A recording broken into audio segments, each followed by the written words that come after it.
All right, we're talking to greatness now. It's Vito Stellino, VitoStellino.com. But before that, boy, I mean, Vito Stellino has been covering the NFL since, I think he told me, 1963. Votes on the Hall of Fame. I became familiar with him reading his columns in the Sporting News.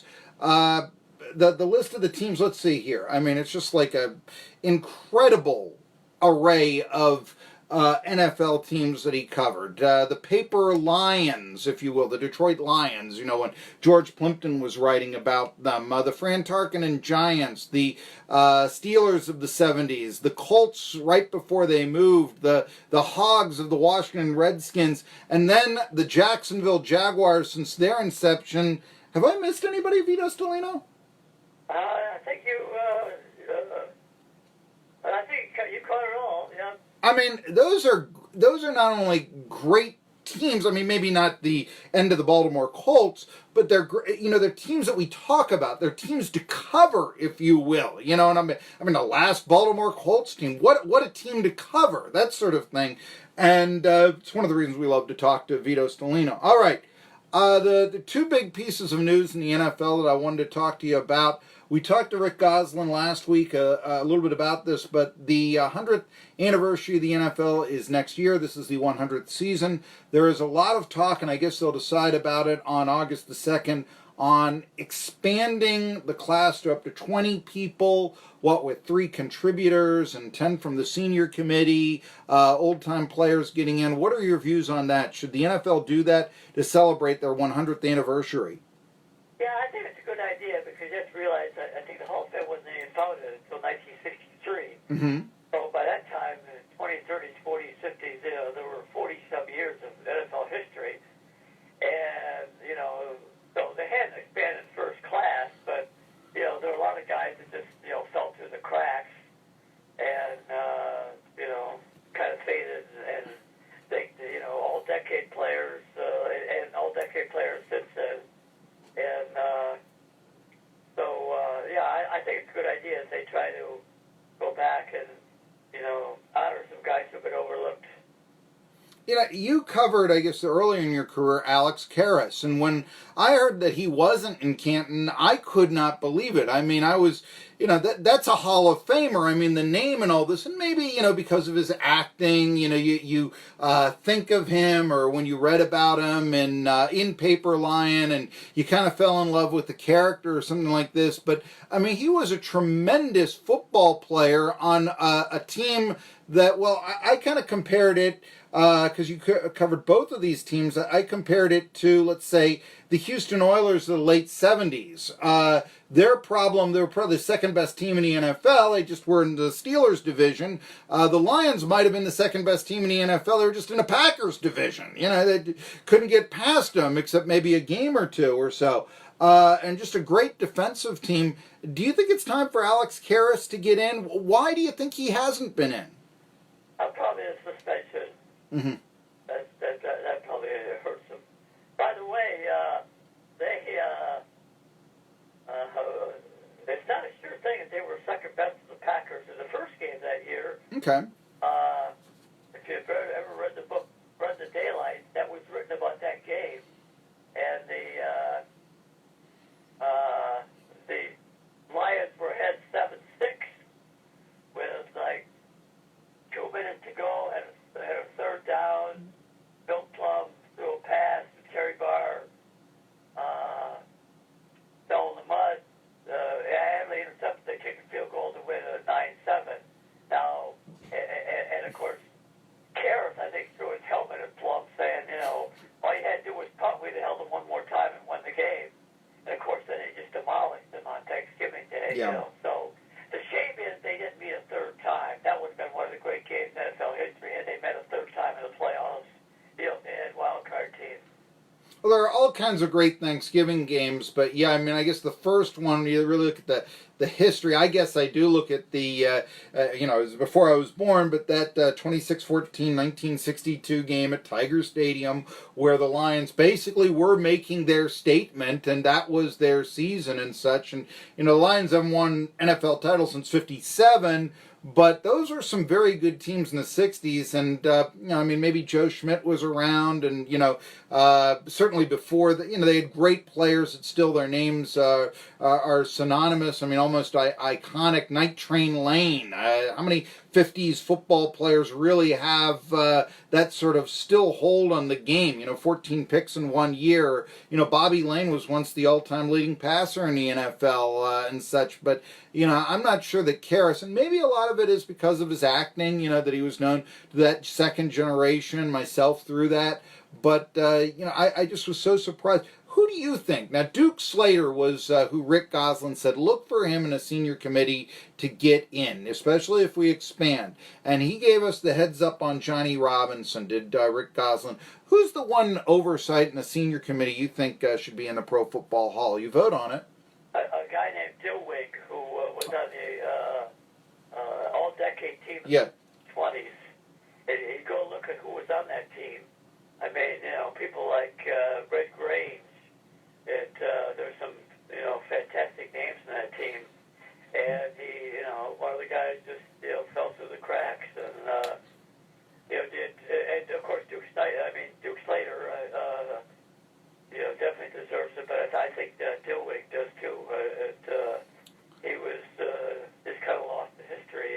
Played on the Packard 29, 30, 31 teams to win the NFL title, And so I think he's another player that deserves it. In fact, on Twitter, I've met his granddaughter. Mm. And when he died, the one thing he was hoping for was someday make the Hall of Fame. And it'd be kind of nice to. And he had a very successful post-football career. I think he was a judge, a lawyer, did a lot of things. Might have run for office even. I think it'd be nice if he got in.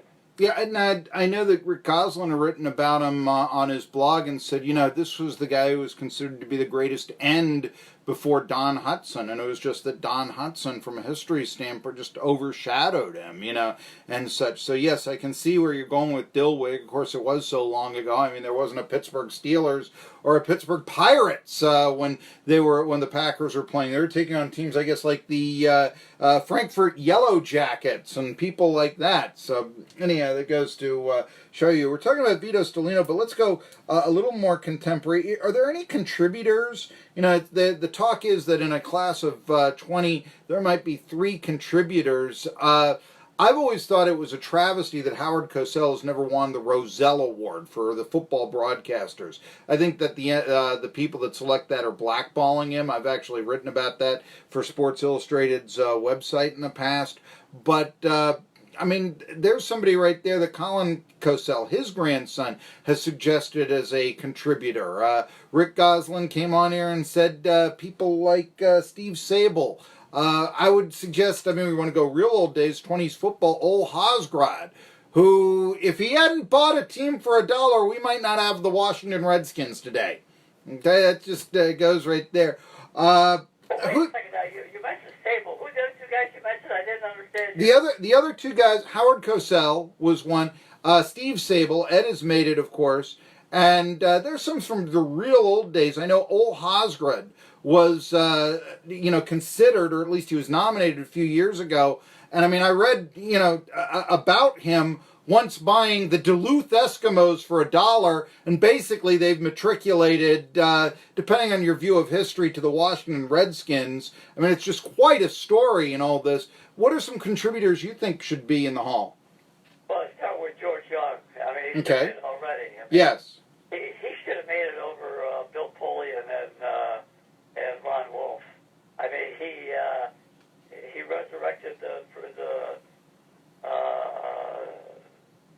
accounting franchise that had been down for 15 years, and then he picked the right guy to follow him in Ernie Corsi, and so between the 2 of them, the Giants had like a 30-year run. Yeah. I think he's a recipient slam dunk. After they had not made the playoffs for 18 years? Yeah, that's a good choice. Another choice is Jack Venisi. Mm-hmm. It's the guy that drafted all the players, or most of the players that Lombardi won with, and recommended Lombardi be hired. And unfortunately, he died of